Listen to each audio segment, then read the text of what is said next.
Welcome to Spin Justice with me, Hayley Owens, the podcast where I'll be talking about anything from health and fitness to the injustices of the world and everything in between. I've worked within the criminal justice system for over 20 years and have more recently taken to teaching indoor cycling, otherwise known as spin. Each week I'll be talking to a different guest about a topic that's personal to them, whether it be to raise awareness or just because. Most episodes will contain strong language because of who I am as a person, so if that's not for you, then probably best to swerve. Any opinions expressed by me are my own. Welcome, Glynn Purnell, Michelin star chef, Brummy. I've hit the jackpot a bit. I said that on the Ginger from Shard End episode, but I actually feel like I am hitting jackpot by jackpot now. Oh, really? Well, you're on a roll, aren't you? I'm on a roll. You are, yeah. I'm getting some big names in here. One from Chelmsford, one from Shard End. Yeah. How about it? Do you want to get it? Right. I want to talk about your home life to start with. Okay. I want to know your background. There is relevance. I'll tell you why in a bit. But where'd you grow up? So I was born in a little hospital in Marston Green. From then I lived in some flats opposite the Mountford pub in Kingshurst. Yeah. I think it was called Redwood House, actually. This was on the 10th floor. It was, a tiny little place, me and my sister. And then by the time my brother, Mum was pregnant with my brother, we got a house in Chelmsford, which is just round the corner from the Centurion pub. Okay. And eventually there was four of us, but there is four of us. And home life was great. Yeah. Was it? How would you describe it in terms of like working class, middle class? Like, did you have money growing up, or? Oh, we had nothing. Yeah. We had nothing. Yeah. My mum was 20. So what's that? Hang on, 18. Mum was about 24, 25. She had 4 kids. Yeah. My dad was 26. He was a factory man. My mum was a stay-at-home mum. It was a council house, a council estate.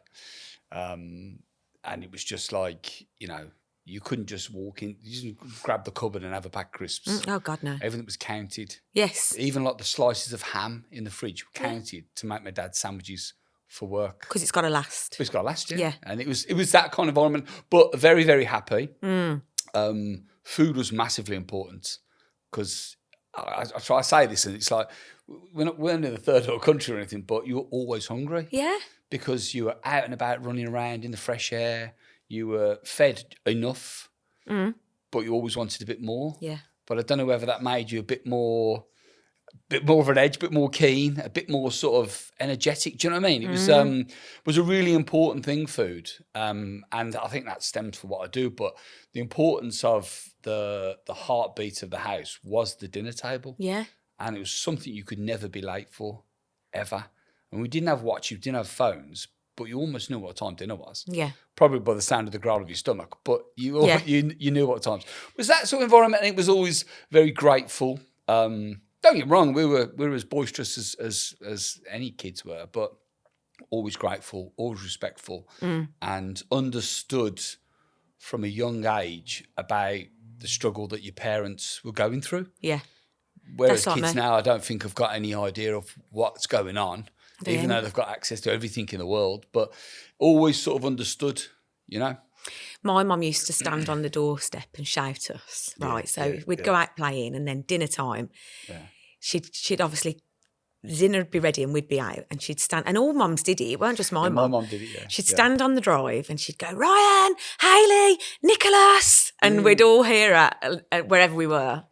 I remember being in someone's loft once and I heard her. I heard her in the loft? I don't know why I was in someone's loft. Someone over the road, for some reason I was in their loft and I could hear my mum shouting to us, dinner's ready. But all mums did it, didn't they? They'd stand on the drive and shout, My mum would go bottom of the garden, she'd stand on the fence and she'd shout, and then you'd be playing tracking. Yeah, yeah. Tracking or kick the can or hide and seek or whatever. Yeah. And they'd go, Purnell, your mum's calling you. Yeah. And you'd get it like almost like the beating of a drum. Yeah. And you'd get that and you go in for your tea like that. And then you'd come back out after and then straight back out and then you'd go back in when the street lights came on. Yeah. Basically. Same as us then basically. Yeah. And the same goes in terms of we had no money, but my mum used to make the food stretch. Yeah. She'd with a Sunday dinner, there'd be leftovers, and she could make a soup out of the bones. Yeah, yeah. So when we roasted chicken at home, it lasts what, a day or whatever. Sometimes on a Tuesday after a Sunday lunch, you might even get a really small chicken sandwich in your lunchbox. Yeah. And you go, wow. Yeah. And you look at a chicken now, and you look at it and think that's not enough. Yeah. But it is enough. It is enough. Yeah. Because it fed a family of 5 and 6 of you. 6 of us, yeah. And there would still be a chicken sandwich knocking about a couple of still, days later. Yeah, exactly. Good times. I've got nothing but good memories, even though we had nothing. I'm so appreciative of, and my mum has taught me so much in terms of that. Like when I'm definitely. cooking, if I cook, I know that I can make this with that, or I could do this with that, so she's taught me so much in that respect. But so moving on a bit now, because you've got kids. Yeah. So I want to go into the chef stuff, but I just want to ask you about your home life. So you've got 3, yeah? Got 3, yeah. 3 How children old are now. they? So one's 19, he's at university. Yeah. Esme's 16, and then Vinny, is 13. So high school and above. Yeah, high school above, yeah. Yes, yeah. mine are the same. Got 2 boys, mine are 12 and 14. Don't stop eating. So True. it's like, and it's, but that you just saying about the bags of crisps? Yeah. I don't care. No, Mine are just in there. And I could buy like a multi-bag of like 30 on a Friday, and by Monday they're gone. Yeah, they've got easy bones. And I say to them, like, I say what my mum used to say, they've got to last. Yeah. I'm not shopping every couple of days. I ain't got the time, I ain't got the money. Yeah. But you're just taking the piss now. A little bit, yeah. Well, I like to try and drip feed it, so I put some in one cupboard and then some in another cupboard. Oh, I'll start doing that. Yeah, and it's like, there's no food in the house. And then you think, well, there's pasta in the cupboard, there's rice in the cupboard, there's, all the other one is, I'm really hungry, and you go, well, have an apple. And they go, I don't want one. So you can't be that hungry. Yeah. Do you know what I mean? Yeah. There's fruit in the fridge, there's fruit on the side. Have a piece of fruit, Yeah, I say that to mine as well. But they want easy access. Yeah. Everything is instant nowadays. Even drinks. They don't even want to make themselves a squash. They want a flavoured water out the fridge. Yeah. You just like... Yeah. Well, I'm being funny, but there's only a couple of people to blame. Yeah, it's me. And that's us, yeah. to be honest with you. Yeah. And it's just, unfortunately, everything in the world is so instant now. Yeah. And everything is so accessible that anything that takes any form of effort seems to be far too much effort. So, and we are to blame for it, because I think we've overcompensated from where we're from, and we didn't have anything. We've got it into our brains that, like, well, if I didn't have it, I want to make sure my kids have it. I know. And sometimes it's not the best, is it? We're shooting ourselves in the foot a little bit, yeah. So, at what age then did you think, I want to be a chef? Well, my dad used to cook on the weekends. Right, so my mum was from Warrington in Worcester. So my mum used to cook real staple food, real proper nuts and bolts, sort of like real sort of like cheap cuts. I don't like to call them cheap, economical cuts. Yeah. So we'd go down the market with my mum and dad every other Saturday. Sometimes I'd just go down with my mum and, I had this big head bag for Christmas. Yeah, I remember that. And you could take the side pocket off. Yes. You carry it around. Yeah. You didn't have too many lessons with the ruler sticking out, so it didn't quite fit. Yeah. So I had that. And I realised why they bought me this enormous bag. Yes, I did a lot of sport as a kid, but it was to take it on the 55 bus from Chalmsy Wood to fill it with meat, vegetables and stuff from the market, which was far, far cheaper, to bring back. Right. So I think that introduction to food at a very young age was an eye-opener. To go into, the Birmingham market, hold your breath for the first 20 seconds because it stinks. Yeah. And the reason why it smells is because food smells. Yeah. Now, you go into a supermarket now, you can't smell anything. No. Because everything's just like severely wrapped up, or do you know what I mean? It's like it doesn't feel real anymore if you're brought up in a market environment. Now, my dad used to cook on the weekends. So my dad used to sit and watch Food and Drink with my dad. And my mum as well. But mainly my dad was obsessed with it. So Keith Floyd, Madame Jaffrey, Ken Hum. Right. And those were like massive influences in being brought up, because one, it was the first insight to me to different cultures of food. Right. So when my dad saw Madame Jaffrey cooking, he went out and bought a spice rack. Oh. And then he started, only on a Saturday he would cook. My mum would do the rest of it. So mum would do like, liver and bacon, sausage and mash, boiled ham and parsley, with like peas, my mum. all that sort of proper brummy fodder that like fills you up, sticks to your lungs, keeps you going for X amount of hours before you're on to the next thing.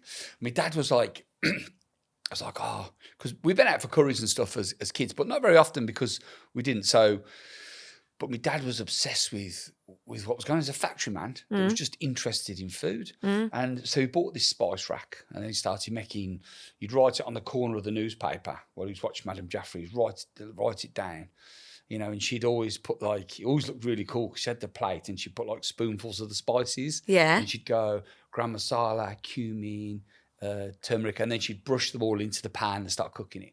So my dad did that. And then my dad bought a wok. Right, and I swear, going back to curry, my mates used to come around my house on a Saturday and go, "Oh, what's that smell?" And I go, "Oh, my dad's cooking a curry." And I go, it doesn't smell like our mum's curry. Yeah. And their mum's curry was chopped up chicken with a tin of like home pride, the geezer with the bowler hats. Yeah. Like and he had like pineapple and sultanas in it. So it wasn't really curry. No. It was like a proper English British sort of like generic thing. And they were like, and then every now and again, one of them would stay and have a small bowl of it, and they'd be like buzzing.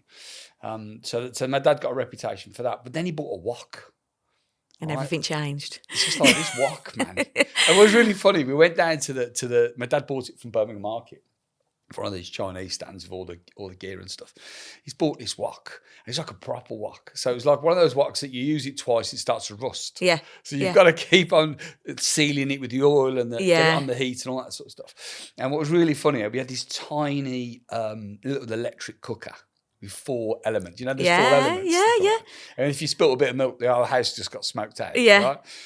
And what made me laugh the first time he used it, he put it on to the heat with some oil, turned his back, and because it was round bottom, he just rolled off the stove. So he had to stand and try and work out how to hold the wok and put the stuff in. So those sort of influences really rubbed off on me because it was like the curiosity. Yeah. And, and just sort of like again, my mum used to use some like not obscure cuts, but like, for instance, on a Saturday, you'd haggle with the butcher down the market, and he'd recognise my mum, thinking, well, she's come, she's got a couple of quid. She normally buys this.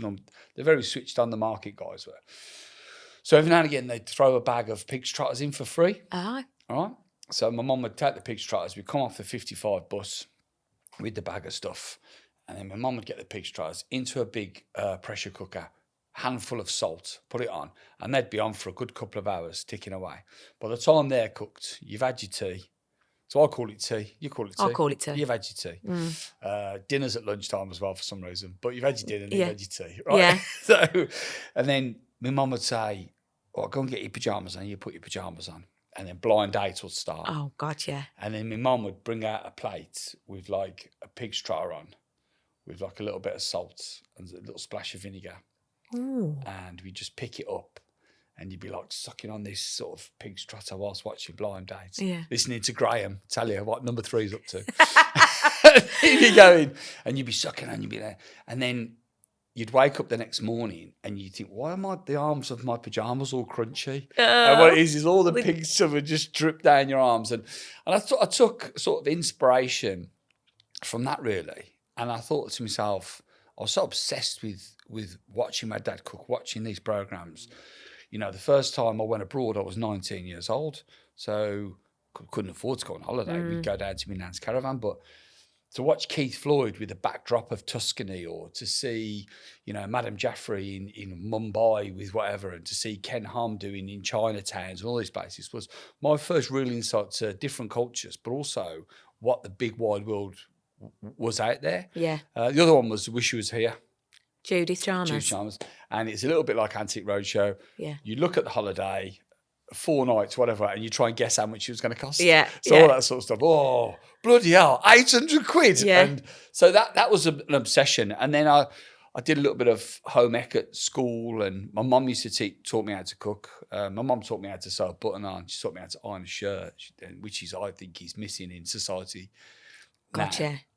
And I was just always obsessed with cooking from then, and then it just sort of snowballed really into where I am now, really. So when you left school, what did you go straight into cooking, or did you have other jobs? So when I was 14, I did work experience. And there's a long story, which I've told many times. I caught the wrong bus, and there was a guy called Graham that got me work experience who used to come into the shop where my mum worked in the morning. She used to work for Dillon's. Yeah, She used to do all the newspapers. News and agents, stuff. yeah. And he got me work experience at the Metropole. I caught the wrong bus because my mum said, get on the 966. I jumped on the 73, got on the wrong bus.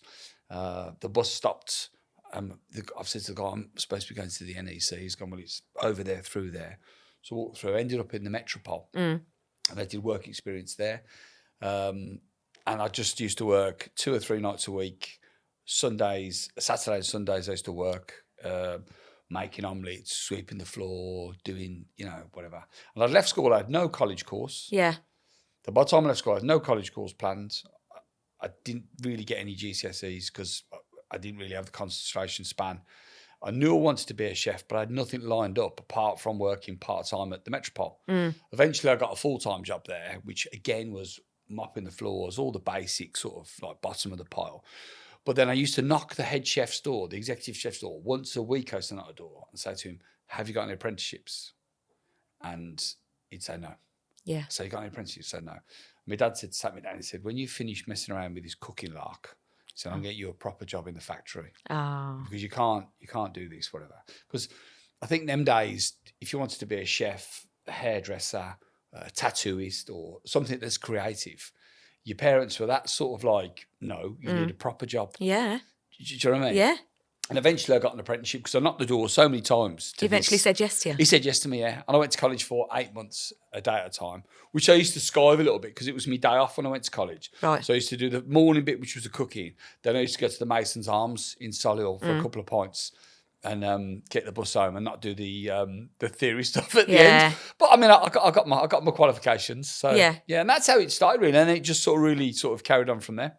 So, because you're like Michelin star chef now. Yeah, the Michelin star for over 2 decades. Yeah. So you've got to, for people that want to go into that career, you've got to start basically, haven't you, at the bottom? Yeah. You've got to, like you say, knock the doors, ask for apprenticeships, mop the floors. Yeah.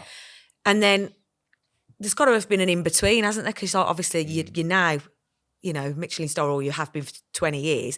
But where did you go from there? Was it just different restaurants or? Yeah, so I got a job at Simpson's, which is in Kenilworth, the original one. I was going to say there's one in Edgbaston, isn't there? Yeah, so that relocated. So I got a job there where I worked up, and I started doing competitions. And I started doing something called stage. A stage is when you save up your money, you take holiday, and you go and work somewhere for nothing. Okay. So I worked a couple of weeks at Gary Rhodes. As I worked there, I seen him on the telly. I was like, oh, this guy looks cool.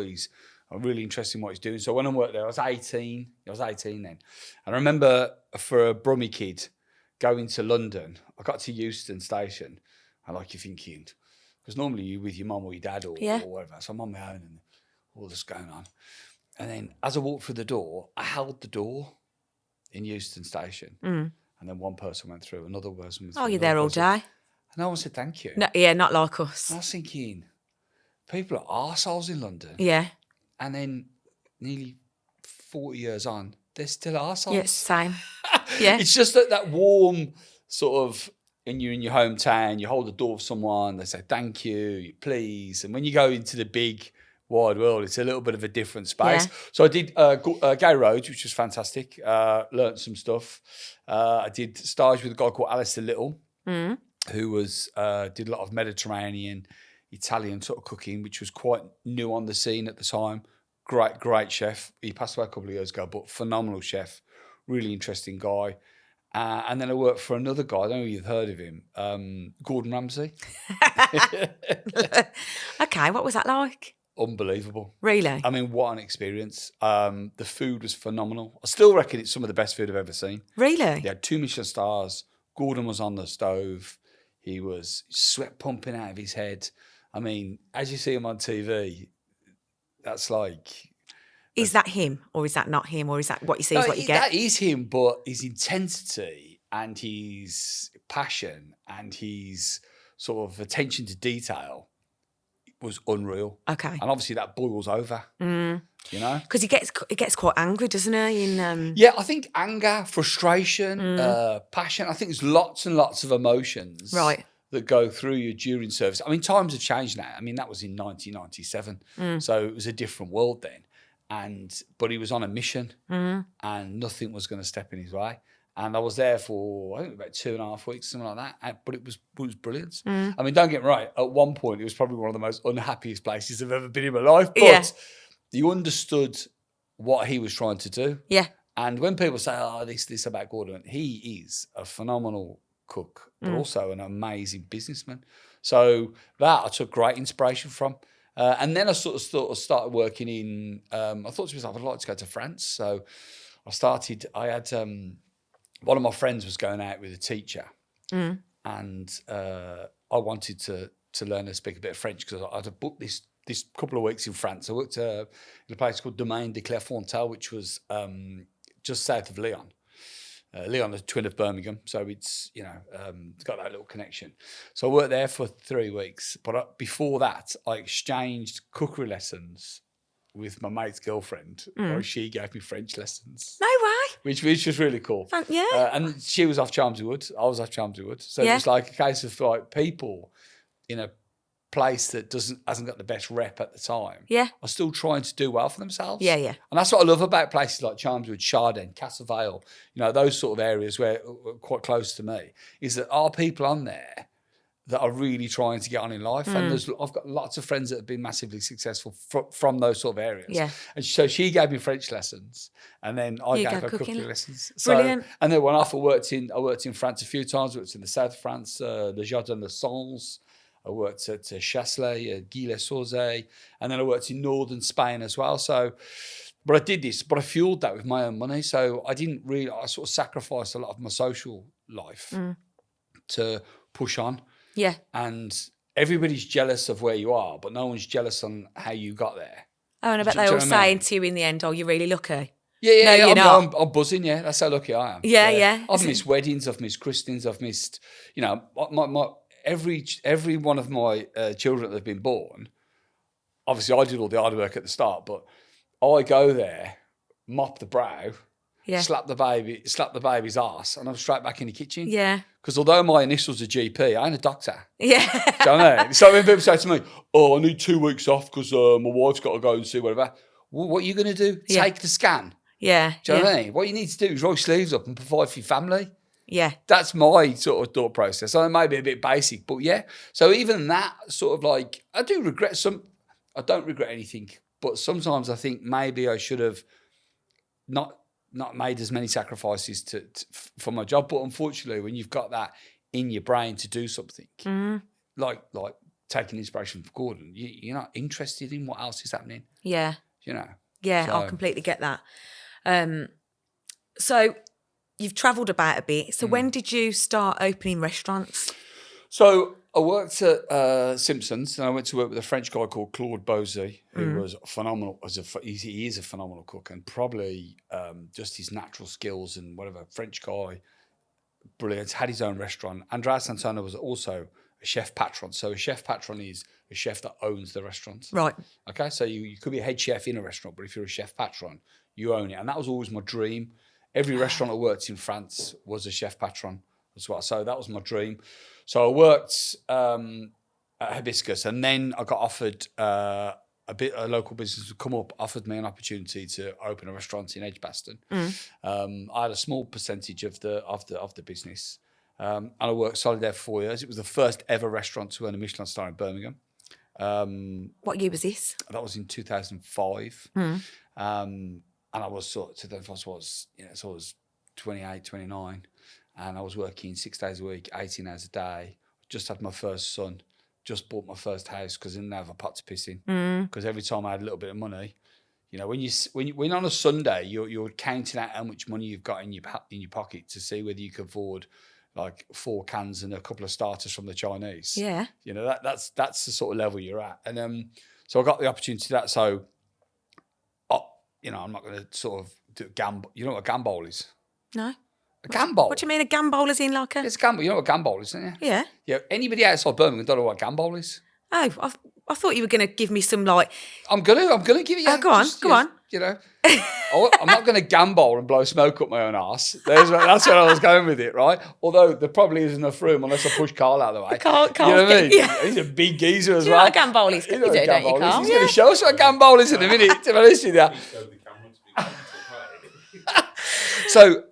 But Jessica's as a restaurant. Is that what it was called? Jessica's was called right. as a restaurant, and me as a chef changed the way. We changed the Birmingham food scene. Okay. And I've never really said that out loud because I've always been quite humbled by it. Mm. But now I'm thinking, now I've had time to sort of step back and think about what I've done over the last 20 odd years for the city. We changed the landscape. It changed. We had a Michelin star, an AA restaurant of the year. I had me, a kitchen porter, and a kid called Sandwich in the kitchen, which I'll tell you about him later. And we changed the face of the cuisine in Birmingham. Birmingham, great. It's got a fantastic culture. But it was like, every time you mention Birmingham, it was like curry houses, takeaways. That's it. Yeah. Which is cool because they're the foundations of what the city's, it's contributed to where we are now. But when it comes to elite food and cuisine, we changed the face of it. I had, within 6 months of opening, we had every national journalist, food critic, Jay Rayner, Matthew Ford, Matthew Norman, Terry Durack, coming to Birmingham. Mm. And what used to make me laugh, it used to piss me off at the time, but makes me laugh now, is the first paragraph of are we talking about the Telegraph, the Guardian, the Times? Yeah. They're talking proper, blue collar papers where, people are like, this is, And the first paragraph was saying what a shithole Birmingham is. Oh. But let's be honest with ourselves, because what we can't do, Brummies, what we do is we walk around with glasses that are slightly tinted.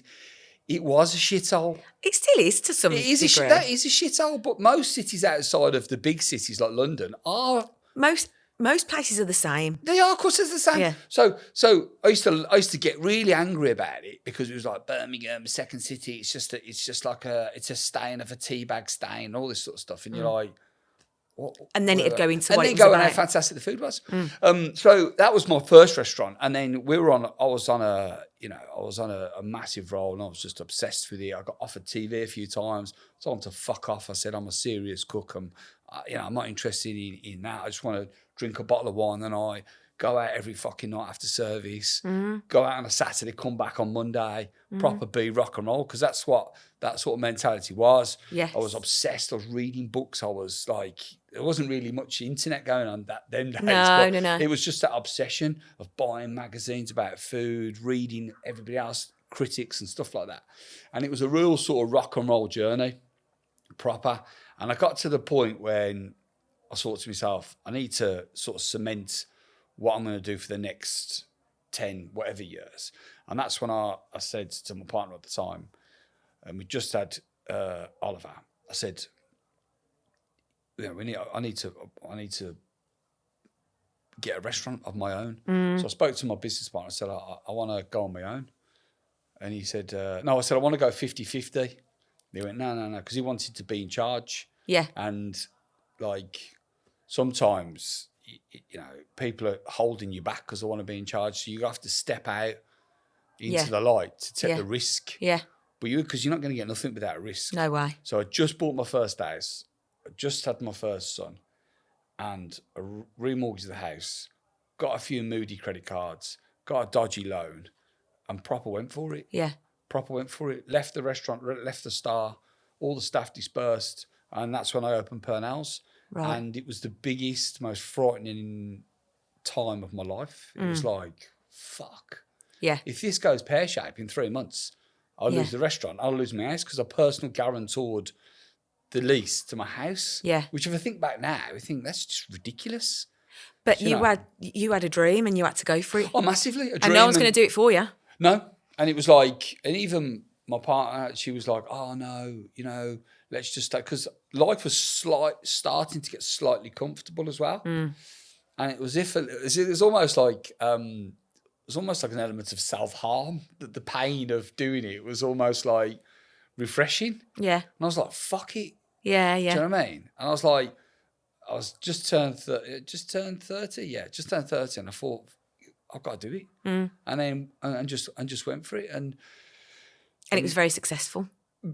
brilliant. I mean, the first 3 months was really, really difficult. Oh, no, first 3 months we had the honeymoon period. And everyone was like, yeah, all that sort of stuff. And then I got asked to do a program called Great British Menu.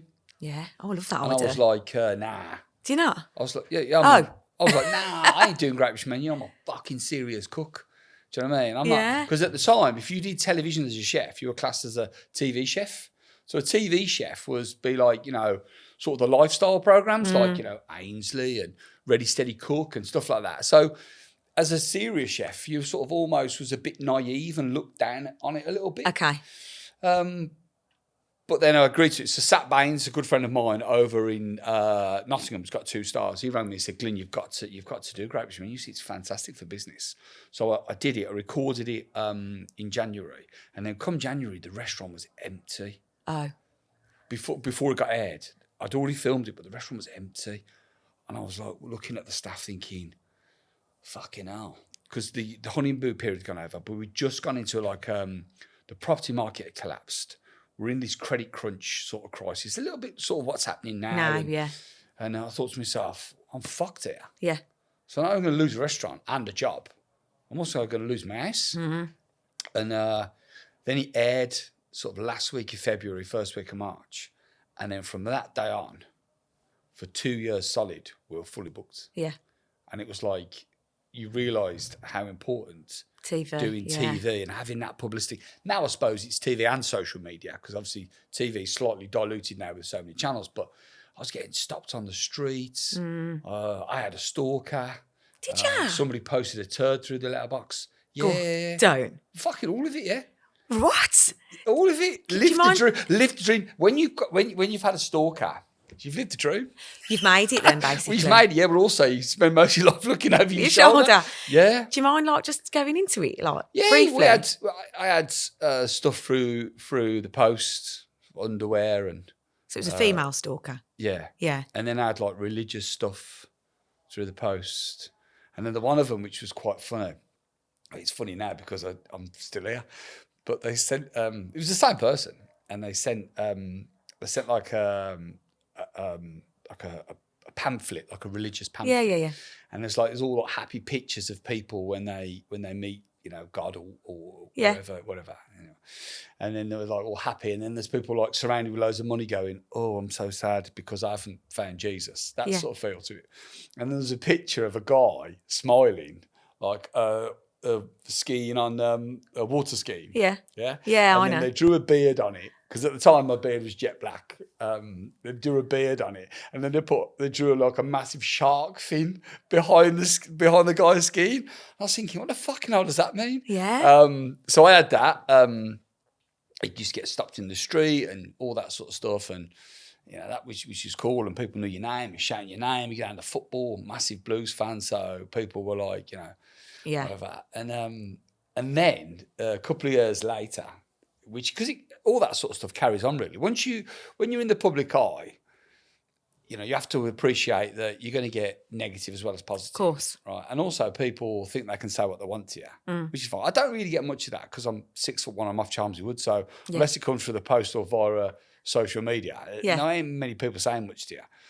And then we had this really weird thing, right? So we had this parcel through the door.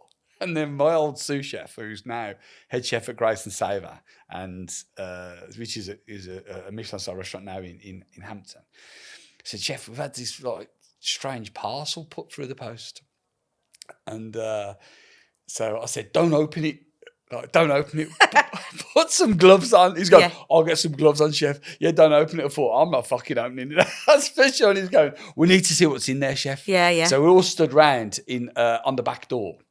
And then we opened it, and it was an envelope. But on the envelope had loads of like towns written on it, like Birmingham, Leeds, Newcastle, whatever. Handwritten? Yeah, all like strangely handwritten. Yeah.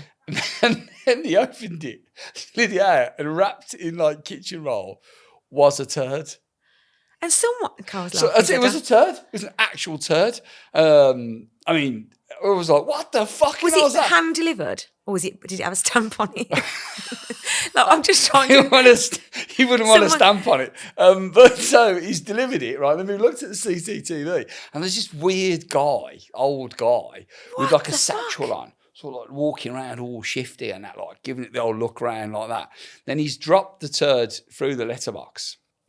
And it happened twice, it did. At first Same person? I thought, fucking hell, someone's dropped a turd for the post. They're just having a laugh at now. You know what I mean? Nobody was hurt during the process of this. Like, I mean, he looked a decent size, so I don't know how painful it was for him, but nobody was actually hurt during this. My God. And then phoned the police the second time around. I thought, I can't have this geezer dropping turds for the Left, right, and centre, willy-nilly. I can't, no. I can't. When did you get the post today? Birthday card, the VAT bill, and a turd. Becoming the regs. Becoming the regular. Well, he obviously was regular.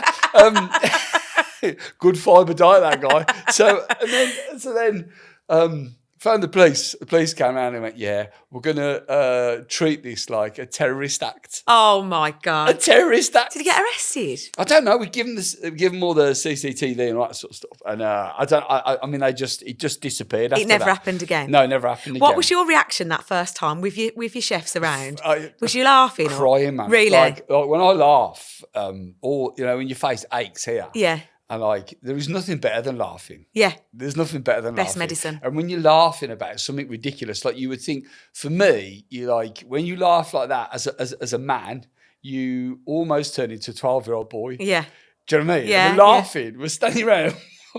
He tied a napkin around his face. Just see his eyes with the gloves on. Oh, God. Peeling out this turd. And it was just hilarious. So coming with the word fame and celebrity is like, what is that? I don't know. But when you get that notoriety and you become the public eye, you get some real strange stuff happening. You're going to have to expect a turtle too. Yeah. Basically. Oh, yeah. Well, I remember being in, sometimes I forget sometimes that it's not so much now when I was younger when I've done loads of TV. You're walking down the street and then people stare at you. So when you first see that, you go, what the fuck are you looking at? Yeah, because yeah. And you go, and they go, I just wanted to say hello, Glynn. They go, oh, yeah. Not so much now because you sort of understand it, but it's that. But that sort of come and that really kicked the restaurant on. And then more TV followed and I sort of juggled doing TV, restaurant, and that sort of really worked, that did. And with having a family. Having a family and trying to get that balance as well. And I could employ a few more staff because there's a bit more money coming through the door and I could step back and look at it as a business and rather than just this crazy, obsessive chef. Yeah. And try to work out the value of the media, the value of being in the public eye, but also the quality of the food and the service and the quality on how we look and treat the staff. So it was you had to wear many hats to try to sort of juggle that. But yeah. What's your favourite food? Favourite food? Just slightly gone off there. It's just in my head. So we've gone, yeah. Favourite food? Well, I like all food. What I don't like is sprouts first. Don't you? No. Okay. Do you like sprouts? I love sprouts. Okay, tell me, so I'm going to flip this back to you. Okay. Tell me how you like your sprouts. Mashed into my mash. Okay, just that. Well, my mum cooks a Sunday dinner for me every single week. Okay, lucky girl. Yes. Yeah, never take that for granted. No, and do you know what? My mum's an absolute diamond. She cooks for 10 people every Sunday, 9 or 10 of us, without fail. Yeah. And sprouts are on the plate and they're in my mash. But she steams them. Just steam. Okay, so you're a bit of a purist then. Yeah. Because fair play to you. If you're a purist, that's fine. Yeah. Whereas I get people stop me in the street and I've wore T-shirts on Saturday Kitchen saying I hate sprouts around Christmas and all that sort of stuff. Yeah. My mum used to joke with me because my mum used to force me to eat them and that's why I don't like them. Right. And all that sort of stuff. And people go to me, oh, Glynn, I can't believe you don't like sprouts. That's the women talking. Yeah. Can't believe you don't like sprouts. And I go, well, how do you have yours? Oh, I put loads of bacon in mine, loads of cream, loads of black pepper. What? So they don't taste like sprouts? Yeah. Do you know what I mean? Yeah, no. Our Dawn don't fuck about with food like that. No. No. So you're a purist. Now, people that say that to me, I say to them, well, you don't like sprouts. You just like the flavours that are around sprouts. Now, why would you eat something That doesn't taste like what it's supposed to be. Yeah. Also, why would you eat something and want to smell like that ingredient later on throughout the day? Yeah. Do you know what I'm saying? Yeah. Now, if you were eating buckets of roses, fair enough. Yeah, yeah. But on Christmas afternoon, when we're all watching the new Wallace and Gromit film, and Gran's dropping her bats, you don't need to smell that, do you? No. Do you know what I mean? This is why I'm single, Glynn. it's why I can't get a man. Yeah. Straight have that. Yeah.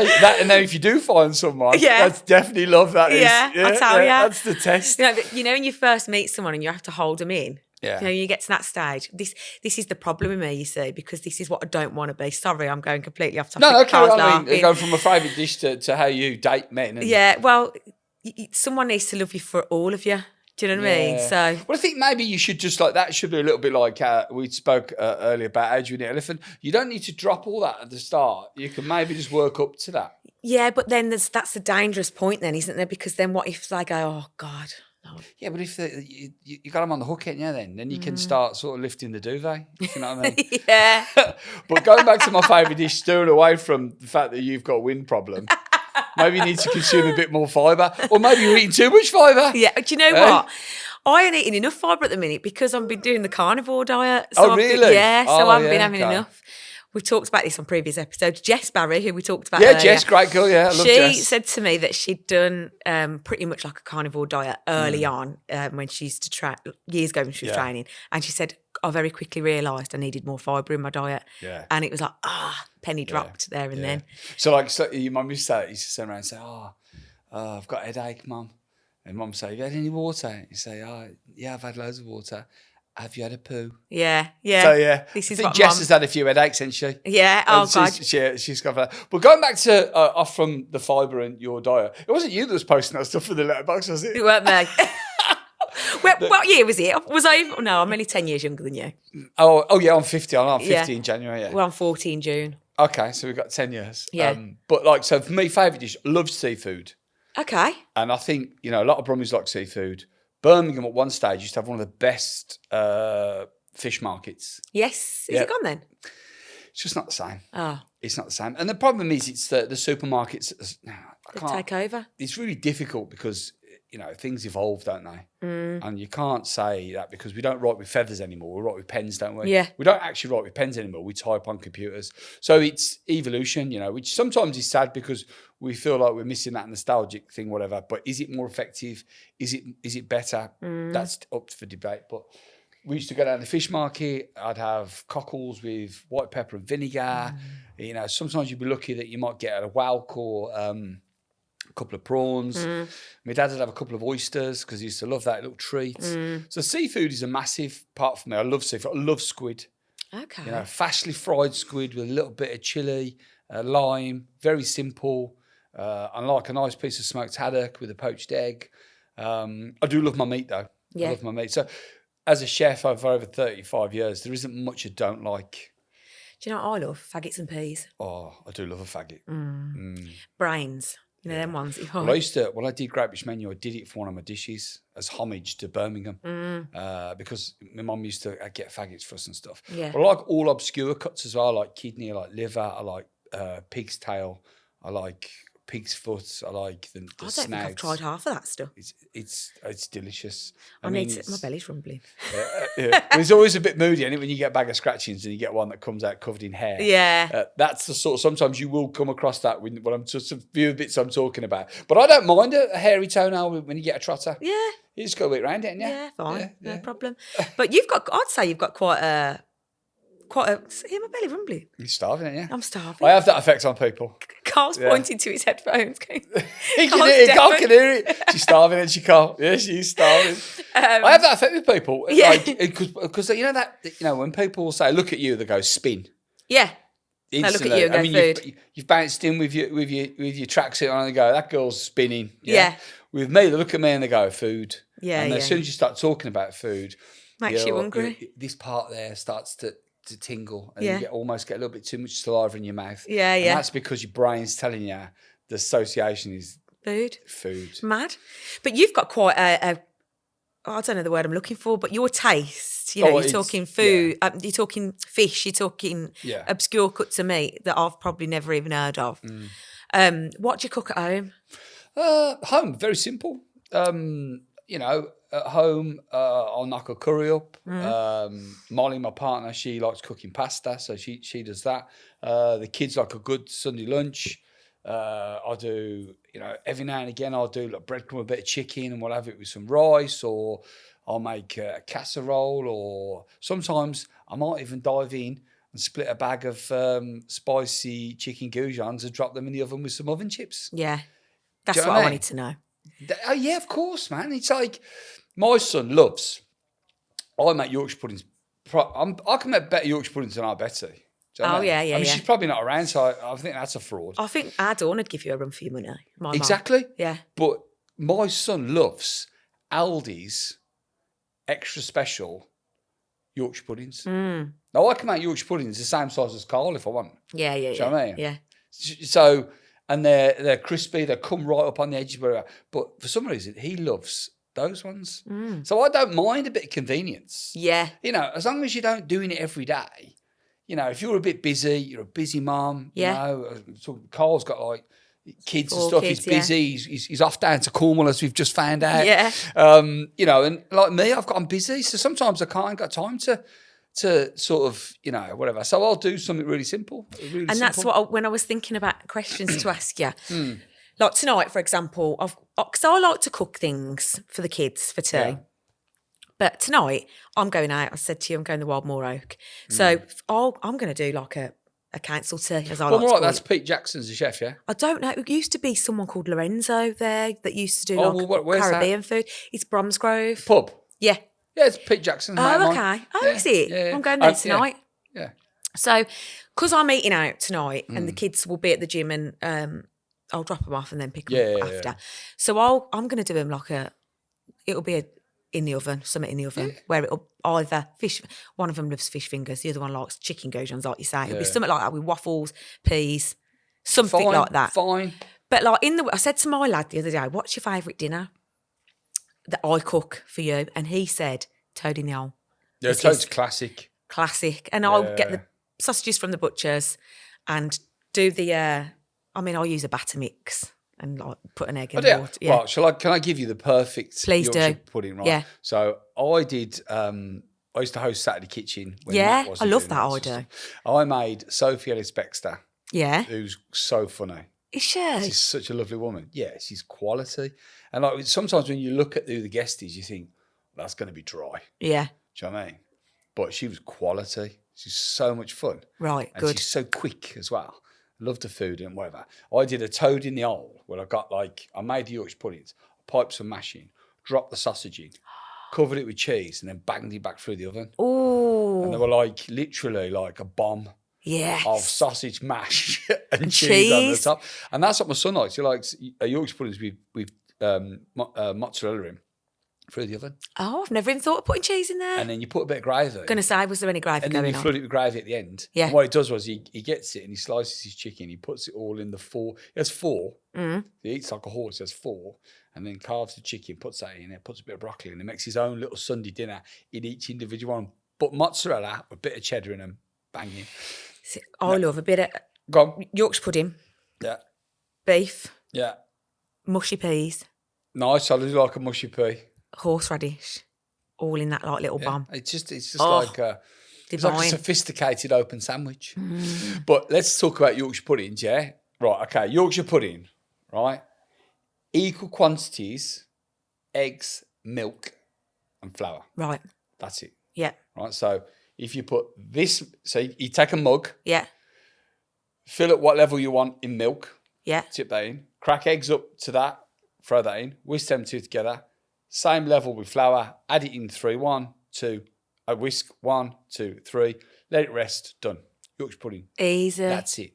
Forget your batter mix, save yourself a couple of quid. Yeah. Well, also, I buy the Sainsbury's own one, which is about 19p. Well, I can't compete with that. But also what you will do, once you make your first Yorkshire pudding as a non-cook as such. Yeah. Or a non-professional cook. Yeah, like me. You will walk round a good 4 inches taller when you pull that out of the oven. Like the absolute done. You'll literally be buzzing, and actually you'll tell your kids, I made that. Yeah. I made that. 3 days later, you go, hey, have you told your nan about the Yorkshire puddings I made? And you will literally wear it. Do you know what? So you've inspired me now. So I asked him the other day, what's your favourite dinner? He said toad in the hole. You've taught me how to make Yorkshire puddings properly. So that's what he's getting. I think so. Next week. Yeah, try it. I might even do it Saturday. Oh. Yeah, I think I will. Well, you go to Dawn's, don't you? For Sundays to Dawn's. So, but do you know what? The other thing as well, like you just mentioned his Saturday kitchen. So like that's like gives me a memory of just like being hungover. Yeah, obviously, yeah. Yeah. You put the telly on, you've got like a bacon sandwich or something, cup of tea, and that's on. So that's the memory that I have. But I do get lost in it. Yeah. I love watching it. It's just something about, which has evolved from me watching TV. There's something about watching people cook and eat. Yeah. It's almost like something that goes to the brain, that gives you a feel-good factor.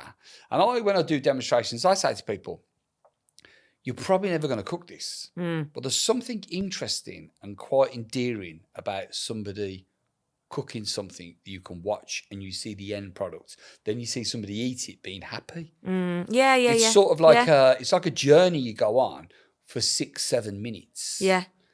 And obviously when you got James Martin does, so I do James Martin now, so I don't really do Saturday Kitchen anymore. I do James Martin, which is on the same time. So I have sort of crossed over to the other side, which is fair enough, because James is a good friend of mine. But when you see somebody at the end of it tucking in to eat it, I think it just makes you feel good. My brother said to me, cooking a meal for someone is like one of the highest forms of like love. Yeah. Obviously, if you know them.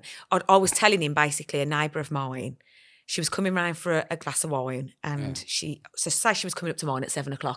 That afternoon, she messaged me and said, shall I cook us a curry and bring it up? And I'd had such a busy day. And I said to my brother, my neighbour's offered to cook me dinner and I can't tell you how happy it's made me feel. And he said, preparing a meal for someone is like such a loving act. Like she knows I'm a busy mum. And that someone making me a cup of tea, I'm over the moon. Yeah, but someone so obviously going to Dawn's every Sunday and having my dinner made. It's great, yeah, it's great. Oh, it's just something I don't have to think about. I love it. But like you say, that journey. But also, I'm totally on your brother's page. Like, so there's not many people that cook for me. I mean, Molly cooks for me, but there's not many people that actually cook for me in the past, apart from my mum. And once I left home, that sort of disappeared. Yeah. Really. So when somebody goes to you, let me make you a sandwich. And then you go, oh, great. Do you know what I mean? It's the closest thing you can get for just pure appreciation of that person. Yeah. And I felt, I still feel that. I feel that with my restaurants, I go around to, Purnells and stuff. And there's people like, it's the best thing I've ever eaten. It's the best meal I've ever had. And I've been part of thousands and thousands of people's celebrations. Yeah. So when people talk about their nan's 80th and they come, when people talk about, when they propose to their wife or when they come to their 40th birthday, my name is in that sentence, which I'm totally honoured to actually have been part of that for them. And I take that very seriously and I take it as a great compliment as well. So, and I think on the other scale from the non-professional, when somebody comes round and cooks for you or somebody does something like that, it's a gift and you should be very, very, very receptive and thankful, really. I just love food. I just love it. From the minute I get up, I'm thinking about what I'm eating. When I'm eating, I'm thinking about the next thing I'm going to be eating. 100%, yeah. So it's huge for me. Some people who I've met before, they're just like, it's just fuel. I'm just not that bothered about food. Not on my level. No. Can't get on with it. I'm being funny, but I'm going to put it out there, but they're probably not that interesting. Yeah, boring, 100%. mate. You want to talk about, tell me what happened in Game of Thrones, whatever. No. You want to tell me what you had for your tea? Yes. I mean. And it's a big conversation starter. Like, say if you're at work or like you don't know someone that well, you go, what do you have for tea? Well, I find it interesting when you meet people and, they've got like a different, almost got like a strange surname and stuff. And you go, where's that from? And they go, oh, well, I've got family in such and such. And they go, I've got Moroccan descent or whatever. And you go, what do you eat? Yeah. And you think, and then all of a sudden, it's like conversations flowing. Oh, massive, massive. And like you start saying, well, actually, it's brilliant. And then you get a mix of cultures of people that have got family that are from another part of the world, but then they're brought up in Britain, and then they've got this mix of like, you know, I had a good Sikh friend. His name's Devinder, and he does furniture and stuff, and known him for years. And his mum used to bring me curries. Yeah. So that's why I struggle to eat out in curry houses, because I've got 3 or 4 Indian friends where their mums would make me curries, and you can't touch it. Yeah. You ain't going to get anywhere near it. Do you know what I mean? And I love that. Like, you know, Sony, my restaurant manager, his mum, she's Hindu, and then my mate Sikh. On a Friday, his mum would make pie, chips, and mushy peas. Really? Yeah, every Friday, and I remember it constantly. And sometimes on a Friday, I haven't spoken to Devinder for a long time. Sometimes on a Friday, I go, I wonder if Devinder's having pie chips. Yeah. Do you know what I mean? Yeah. And I just love that endearing thought about how people enjoy food and how people find different foods exciting, whereas some people find it totally boring. Yeah. Do you know what I mean? Yeah. So just let's move on to the recent close of Purnells. Yeah. Because it's been in the news. Yeah. So I read it in our favourite Birmingham Live. Yeah. Not. And I read that it closed down. Yeah. And that's when I got in touch with you Yeah, true. and Yeah, said, yeah. I've read this. Yeah. Fancy coming on the podcast. Yeah. So what happened? Tell us about So- what happened. I ran Purnells for over 17 years. Yeah. It was my childhood dream to have my own restaurant, to have my name above the door. You know, it was my ultimate dream. Kid from a council estate. I worked so hard to get to the point where I opened it, and when I opened it, the hard work started. It was consistently had a Michelin star for literally the day it opened, and everything was flying. The site was always a bit too big. Okay. Always sort of like was a bit too big, but because I liked the site and I sort of made it work. And then COVID happened. COVID happened. Brexit rocked it a bit with the prices of food and stuff, which fair enough, we all weathered that and still are weathering it. And then COVID happened. And then obviously I had zero support of my landlord. We got great support of the government and stuff like that. So that made it easier. We did boxes and all that sort of stuff. And then coming back out of COVID, the euphoria of a restaurant opening back up was immense. So, you know, we were full all the time and people were eating out. But the VAT dropped down to 5%, which everyone's going, great, the VAT is 5%. But then when the VAT drops down to 5%, then your profit increases, which then you get taxed on your profit anyway. So it sort of balanced itself out. But then all of a sudden we had the energy crisis kicked in. Oh, God, and then yeah. we had sort of like the war in Ukraine. And all of a sudden things just started getting tougher and tougher and tougher. And, you know, the demand was still there, but then the size of the site really sort of started to come through. And I was just suffocating in trying to catch up with stuff. And in the end, I just thought, I'm ploughing my own money to a point where if I continue, then, you know, I'll fall, you know, proper collapse as well and stuff. So I just had to look at it. Emotionally, absolutely destroyed me, you know, and I was devastated by having to make this decision. But I had to make it because I had to think of it like a businessman. Because, you know, being a creative person and I'm quite an emotional kind of person.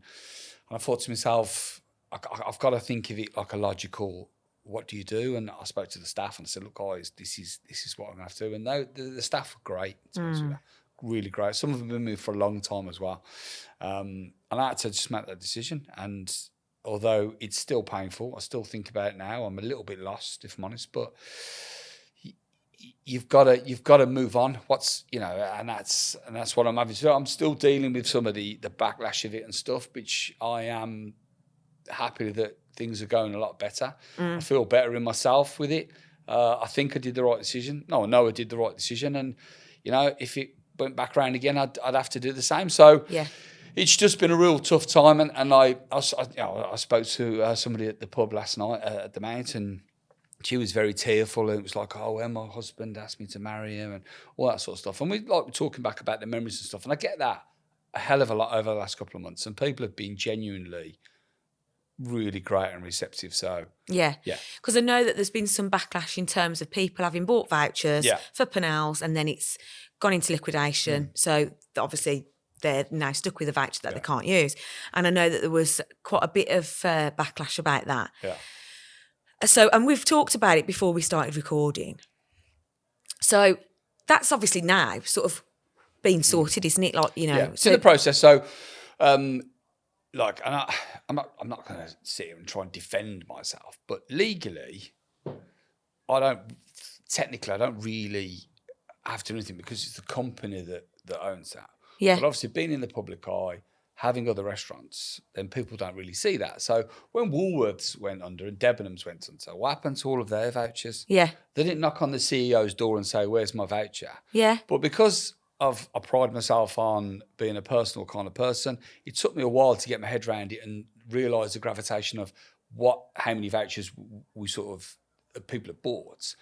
And so now we're dealing on a personal level. So I'm dealing with each individual voucher as they come back in. So whether we do, books, bottles of champagne, or whether we do, sort of take, certain menus at certain sites. So that's what we're working out. But that's something I've had to deal with, and I feel better now that we've got that, because at one stage I didn't know what to do. Once I've got that, but what the injustice side of it is. Yeah. Oh, this leads on. It does actually. Yeah. I mean, it's not my first rodeo. Go on. Sorry, it's camera one got me. Okay. So for me, it's like, when you're in the public eye, you have to take the rough with the smooth. Right? But when you wake up in the morning for no reason, when you're on television and go, "Oh, I think Glynn Purnell's a cunt," yeah, for no reason, yeah, "Oh, I don't like Glynn Purnell, he's a twat," yeah, you never met me, you don't know me, you've never eaten my restaurant, but you've made that assumption because you've seen me on telly. You don't like my accent, fair enough, and that's your problem. But you get that daily. As well as you get the pat on the back, you get that daily. So my injustice is, right, so when it went a little bit pear-shaped and we were spinning around because our heads had come off, we're spinning around trying to navigate how we're going to do things. Because it wasn't, and previously I lost my father 2 weeks before the restaurant shut. Yes, I know, yeah. So I'm having a great time. Yeah, do you know what I mean? Yeah. I put this on my wish list, didn't I, at the start of 2024, which, people have they ain't bothered with this, whatever. So injustice is that every fucking newspaper wanted to write about me not giving vouchers back, or give me the chance to give vouchers back. Yeah. Now I'm solving the problem. Only a tiny handful of those newspapers are reporting the positive news. Yeah. So that's the injustice. Yeah. Because obviously the reason I got in touch with you was because of that negative, those negative reports in the media, because that's what I'd read. And I thought, it's a bit of a fucking injustice. I'm gonna message you, see if you'll come on. And like you said, no one knows. You've just lost your dad. Yeah. Your company's gone into liquidation. Yeah. Not just that, as we said earlier, every time a voucher's sold, you haven't got someone going, "Glynn, we've sold another voucher." So you don't even know how many vouchers have been sold. And that's what happened. Then I sort of almost reeled the gravitation of it. I was like, bloody hell, that's a lot more than I thought. So that's, and also, I'm an honest, straight speaking kind of bloke. I don't shy away. I'm not shrinking violet. I don't shy away from any responsibility. If I've done something wrong, I've done something wrong. Do you know what I mean? I'll stick my head on the back. So now I feel that we're doing that. But the injustice is that why isn't, Midlands Today did a massive piece on me. Yeah. With people upset about it. Why haven't they done a massive piece on me going, "Oh, Glynn, well done, you've done that"? Yeah. Because now that because you said openly earlier, you had to shut yourself away for a little bit. Yeah, you're grieving. Number one, and then obviously you not just for the loss of your dad, but for the liquidation of your business. Your head's gone, and then now that you've sorted yourself out a bit, you've come back out, you've gone, right, this is what we're going to do to address everybody that's bought the vouchers. Now that we can do this, where's all the journalists now? Yeah. I mean, some of them have covered the story, but it's not as. It's very generic. Yeah. Whereas the other story, we're getting quotes off people, we're getting this, we're getting that, and they're massaging figures that are not. You know what I mean? It's just a bit like, but as I'm a grown man, And as much as, whatever, you've got to just get on with it. I'm more or less a single dad of 3 children as well. Yeah. Which is very sort of rare. Yeah. And I've been doing that for the last 2.5 years, which is difficult because obviously they've lost their granddad. Their dad's obviously upset because of the whatever. So then I've got the backlash of my children not being happy as well. So when that's even worse, I don't mind being unhappy, because I can deal with that because, I'm a kid off the wood, so whatever. But when your children are affected by it, that's when it really starts affecting you. And then you're trying to protect them. Yeah. To sort of whatever. And that's the only problem with being in the media, because you don't realise how much it affects your children. Do teachers act different because their surname's Purnell? The answer to that is, yeah, they do. Yeah. Do, you know what I mean? Does their sports or their ballet or their dance, do their teachers act different, or their whoever's running different because of your surname? Yes, they do. Yeah. And as much as we think they don't, they really do. Yeah. Sometimes in a positive. Which is good. Sometimes I could be at the back of the queue and someone goes, "Hey, Glynn, do you want to come to the front?" I never do, but that's there. But also, when your kids are getting slightly penalised because they're your kids, that's another injustice. Yeah. Do you know what I mean? Yeah. Take it out on my kids. Yeah, it's not fair. No, it's not fair. And I just think, those are the two sort of things that really. But when you start, as a dad, as a mom, when your kids get affected, that's when that's when the gloves are off. Gloves are off, mate. Oh, boom, they're off. Yeah. Do you know what I mean? Yeah. So. I completely agree. I want to just sidestep before I go into my spin justice of the week. I've got a couple of questions. Yes. Do you ever have a pot noodle? No. Why? I had a pot noodle when I was in my early to mid-teens. Didn't like it? Not really. Okay. Had one the other day. I don't mind when you go to some of these supermarkets and you see the funky Vietnamese and the other sort of noodles, and you get them and you got go, some of them knocking about up there, ain't you, Carl? Yeah, those are class, they are. Yeah, so I don't mind an instant noodle, but just not keen on pot noodles, really. Okay. Yeah. Do you ever have a bit of bread and butter with your dinner? Yes.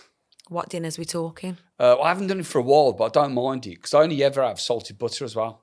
Pure salted butter. Yeah. Proper butter dish. A bit of a nightmare this time of year when you get up and you want a piece of toast because butter's rock hard. Yeah. And you always put it in the microwave too long. Yeah. Fact. You know what I mean? It caves in the middle and all the rest of it. Yeah. But I used to, as a kid, I didn't mind it. We used to call it a piece as a kid. Yeah. Piece. Yeah. We might drop it in the gravy after a Sunday lunch. Yes. Do you know what I mean? It's got all the flavours going on. So this is the thing when we're talking about growing up, working class, no money. Bread's cheap and it fills you up. Yep. So if ever, we've got a bit of gravy left, Lash still now to this day. Yeah, lash it on, yeah. But Sunday round dawns, the loaf's coming out after, and my kids love it, especially with a bit of mint sauce and the gravy. We used to have to ask permission though. Yeah. So these days, you can be a bit of a heathen. Do you know what I mean? Our dad say, "Oh, Dad, can I have a piece in my bread? Can I have a piece in my gravy?" And you go, "Yeah, go on then." Yeah. So you have to get the green light before you do it. So my lads and my brothers and my dad probably. I don't really do it so much now, but I do love it.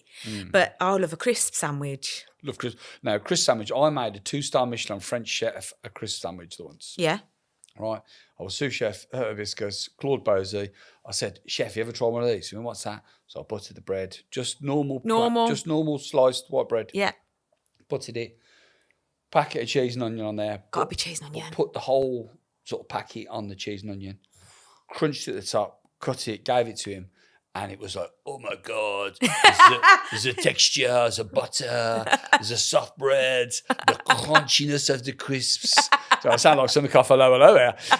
And he was like, it's a revelation for me. And he blew his mind. See? Crisp sandwich, you know what I mean? Love a crisp sandwich. See, I do like a pot noodle, and I've not been impartial to having a pot noodle sandwich. Yeah, I've had a noodle sandwich. Yeah, carb on carb. Carb on carb. You can't beat it. Can't When beat you've that, got no money, Yeah. you've got to fill yourself up the best way you can. Yeah, 100%. Yeah. Yeah. Chip butter. Chip butty's great. I used to do chip butties at my bistro. I had a bistro in town. It was one of the first cocktail bars in Birmingham. Yeah. Like a proper cocktail bar. And I used to do a bowl of chips, Yeah. bread and butter, and a small pot of curry sauce. Nice. Yeah. And at the time, it was about £5 or £6. And that's all right, isn't it? But if you think, go down the chippy, bag of chips, couple of quid, thick slice loaf, And I don't piss about with the Hovis either. I buy the Sainsbury's own, 75p a loaf. Yeah. Yeah, it's the same, man. Yeah, it is the same. Same. But it's like, that it triggers the emotions of what food is. That's what nostalgia. That's like, and that will always be in you. You could, like me as a chef. Yeah. Which I've probably forgotten about. I've forgotten, more about food than people know.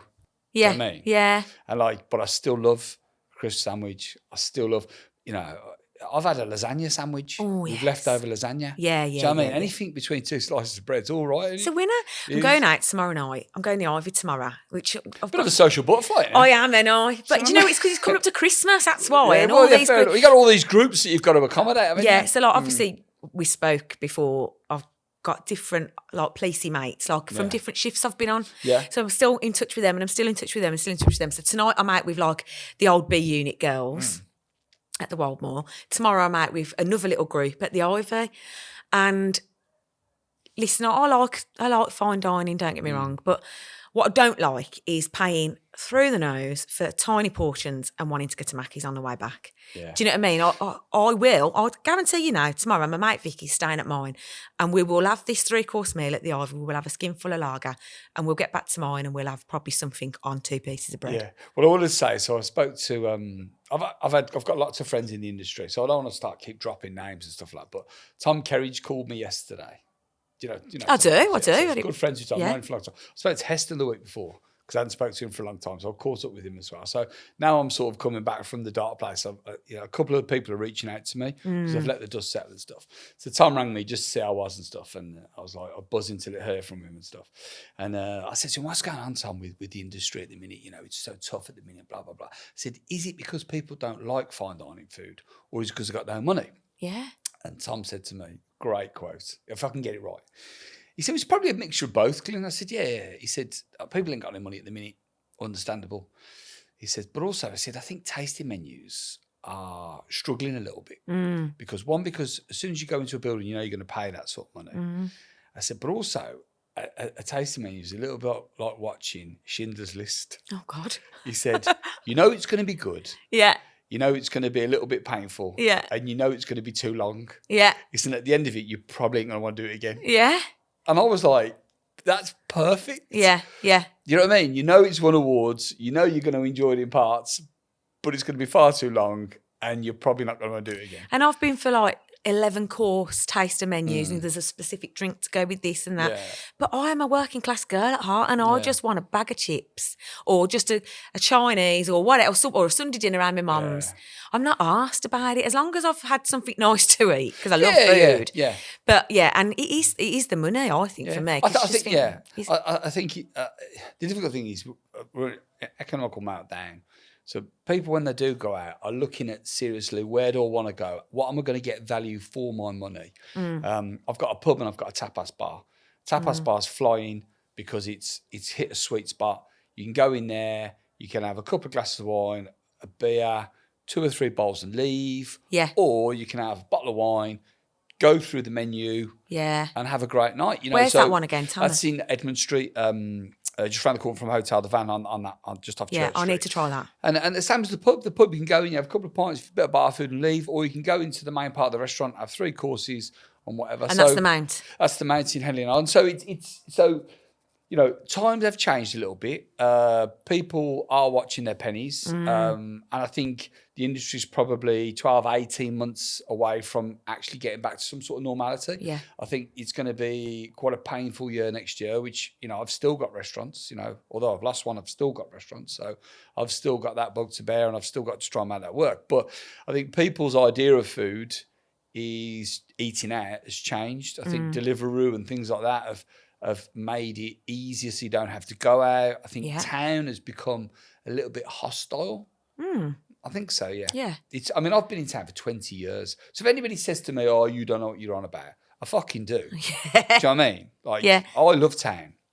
Town is, for me, is the centre of the universe. But as it is at the moment, I'm not, I've got a restaurant in town, but I'm not feeling like I used to. Yeah. It's going through a little bit of a change. And I just find it a little bit, there's too much going on that shouldn't be going on. Okay. So, I just feel that, different sort of things being shouted and preached at you. You should be able to go to the bullring without having 5 as different sort of sectors trying to tell you how to live. If you went to London, you don't get that on Oxford Street. No. You got Poets Corner, a designated place where you've got people that want to tell you their message. Yeah. So why don't you go and listen to their message and let me go to Clinton's and buy a birthday card? Yeah. Do you know what I mean? I don't want to become a Jehovah's Witness. I don't need a copy of the Quran, and I don't need a copy of the New Testament. Yeah. What I do need is a bit of space so I can crack on and do my shopping. Yeah. And I just think, and total brilliant. If that's what people want to do, then that's what people want to do. And, I've got friends that like to learn, but there should be a designated place, maybe over towards Millennium Point, but try to breed that confidence back in. Yeah. Retail struggling. I talk to people now, they go, I don't want to go into town anymore, Glynn. It's too aggressive. It's too... there's too much going on, and it's there's lots of people chugging, those charities when they go, oh yeah, you had a good day. Yeah. I was until you fucking got in my way. Do you know what I mean? And I'm really polite and I go, no, thank you. Oh, but can I just give you? No. I just said no, thank you. Yeah. Do you know what I mean? Yeah. Yeah. Like I do plenty for charity. Yeah. Do you know what I mean? I don't need to sign up for this, and this. Yeah. I do, and also I try to be a good person. Yeah. So I just feel that town, we've lost the grip. I think the council's absolute dog shit. Yeah. If I'm honest with you. Yeah. That, anybody, I'm going to get an orange box out of me, stand on it. Yeah. But anybody that's bankrupt a city and have not been held accountable. No. Why haven't they? Yeah. Yeah, what it is with politicians and councils, they make that mistake, then they all either resign and disappear and not made accountable for what you did. Do you know what I mean? Yeah. And I find that a little bit frustrating, and that's why I think town has struggled. I think people come back from COVID on Fridays, Mondays and Fridays, the people are doing half working, half whatever. So I think that's sort of really sort of hit town. Thursday's the new Friday now, isn't it? Yeah. Yeah. So my injustice sort of like does feed off that quite a bit on the money aspect. I'm fucking sick to death of my petrol light coming on. My injustice of this week, I kid you not, right? Now, I don't fill up monthly, I fill up weekly, right? Because it's just money, isn't it? So, like, I put money in my car, and I'm not kidding. The price of petrol's come down, but that light's fucking constantly on. And I'm sick to death of it. And this week, I was talking to my brother and I was like, do you know what? It's going to be my injustice of the week because I'm just sick to death of putting petrol in my car. Yeah. So mine's very brief this week, but it feeds off the finances and the situation we're in at the minute. That's just pissed me off. Can I add to that, to the petrol do. one? Is another reason why city centres, not just Birmingham, I've got friends in Newcastle, got friends in Leeds, and they're all saying the same as me. Yeah, it's all the same. Yeah. It's not just Birmingham. Oh no, it's everywhere. It's all the same. Yeah. The only place that doesn't seem to struggle with that is London because there's so many rules and regulations. It's so marshalled so well. Yeah. You can't drive. You can't just drive anywhere you want with London. You can't just pitch up your stand on the side of a street in London. But the other thing that's an injustice, talking about cars, one is the parking, which is ridiculous in Birmingham. So not only you're paying too much petrol, you get the parking, but also now, like the effect of that clean air zone. Oh, yeah, you can't drive through. Has crippled Birmingham. Yeah. I think. I've got one of them cars that's like an eco-friendly, so I can drive through. Yeah. I have as well. Yeah. But my mate hasn't, and he actively avoids or gets the train because he's like, I can't be driving. And if the train's really good, then we'd all jump on it, wouldn't we? Yeah. Brilliant. So, but I just think that for me is another injustice. And considering that, I mean, I am, I want to see the planet greener. Of course I do. But when this country only contributes 1% to 2% of the emissions. Yeah. Until, we're talking probably bigger on politics now, but until, South America, China, Russia and America do something, we might as well piss in the wind. Yeah. So you're charging me £8 to drive into town. Yeah. And then you've got half of Brazil being hacked down. It's just a bit sort of like... And then do you know what else? Like there's that as well, but then the parking. So I use this Ring Go app. I've got the same, yeah. So I've had 2 this week. In fact, yesterday I had 2 through the door where I've overstayed. I've appealed it, Carl, and they've acknowledged it. They've said, getting a round of applause off Carl. So basically, Justice. I park here, Trinity Street, and because you know when it says your time's running out, and then you can top up on the app, and it say you can top up an hour or whatever. So if I'm sitting here and I get a notification saying you've gone over your time, I top up on my phone. So I've done that on 2 occasions, still get a fine through the door, £100. If you pay it within 2 weeks, 60 quid. I thought, I ain't fucking having this. So I've gone on my laptop, put in the parking charge notice, and I've appealed it. And then I've appealed it again, copied and pasted it into the next one. And today, I've had 2 emails this morning saying, yeah, we can see that you have actually paid. Brilliant. But what if you weren't like me and you're just paying out these? I ain't got that to pay. No, I did the same yesterday. So in Hayley and Glynn, you can stay for 2 hours. Yeah. Right? But after 2 hours, you can move your car. Then you get another 2 hours. Right. Oh, okay. Right? Okay. Yeah. So I was doing a cookery demonstration. So I was bringing business to Hayley and Glynn. Yeah. Right?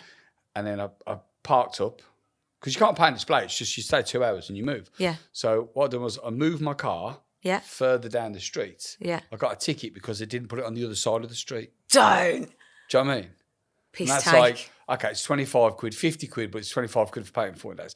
But I just think we sit there, we're whinging about the high street, restaurants and whatever. Yeah. And yet there's the bastards out there are making money off the facts of it. And we ain't going there. We ain't going there because we don't want to we don't want to get that, the penalties and all the rest that comes to it. So it's a vicious circle. It is. That's all I can say. You got any shout-outs? As in people or? Anyone you want to shout out, whether it's a business, whether it's a person, whether anything at all. It's just an opportunity to say, I'm going to shout out this person because they've...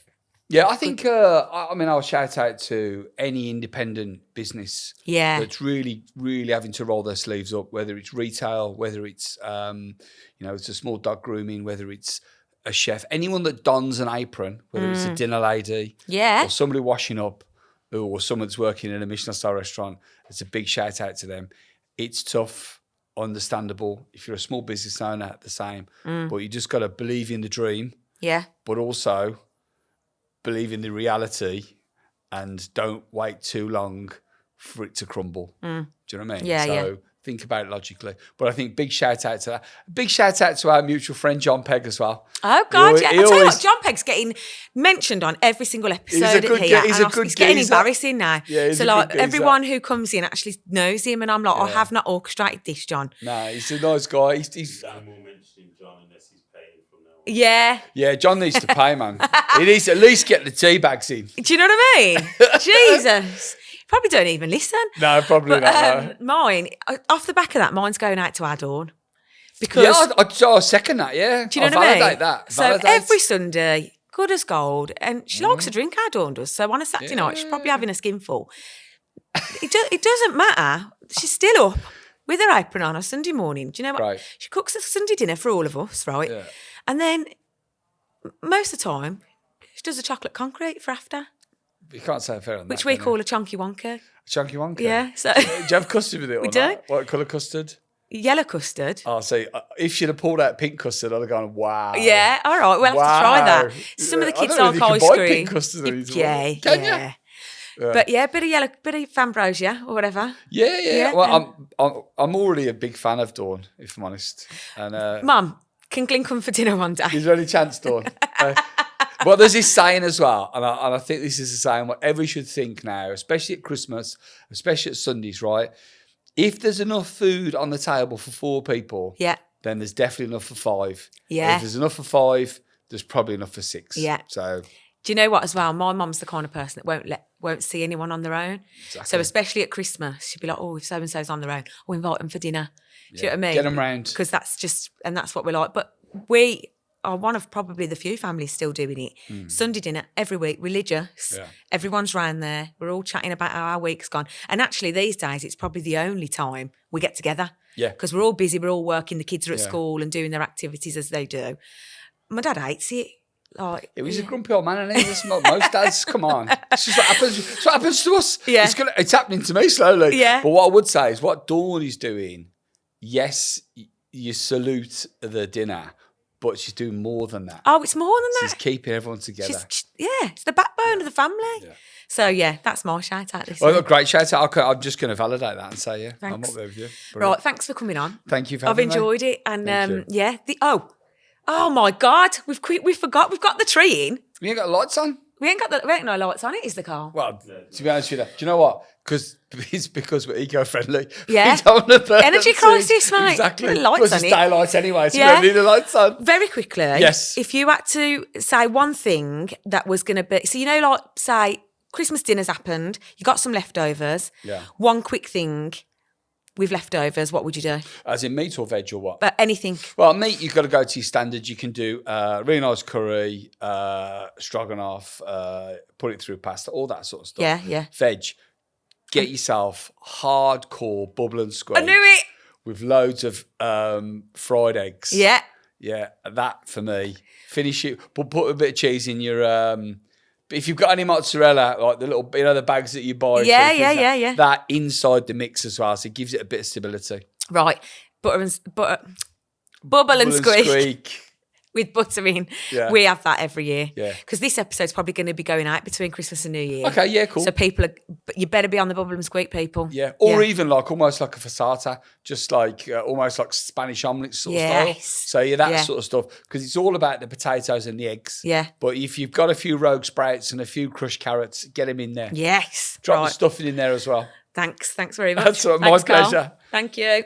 If you have a topic that you want to discuss, get in touch at b31spinjustice@gmail.com or via Instagram @spinjustice.